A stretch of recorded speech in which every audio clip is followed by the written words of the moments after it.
Poutre par poutre, le lieu ressource prend forme sous le regard de Linda. Beaucoup d'émotions pour celle qui a perdu son cousin dans les effondrements il y a 7 ans. Quand on se rendait sur les lieux de l'effondrement, c'était pas très agréable d'être face à ce trou béant, à cette dent creuse, comme beaucoup de Marseillais l'ont surnommé. On souhaitait avoir un lieu de vie, un lieu partagé qui permette à beaucoup de Marseillais de pouvoir en profiter, mais aussi un lieu mémoriel qui permette de ne pas oublier dans l'histoire. Et voici à quoi doit ressembler ce lieu ressource. 275 mètres carrés de parcelles, dont un bâtiment principal sur 2 niveaux, déjà sorti de terre.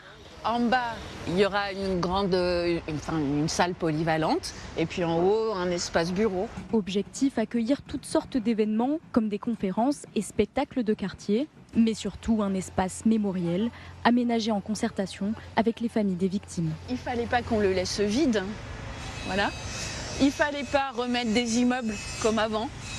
L'air de rien est née l'idée de mettre un projet évolutif qui permettrait de voir en 2-3 ans sortir quelque chose sur la dent creuse qui correspond à un lieu d'accueil et d'activité pour le quartier.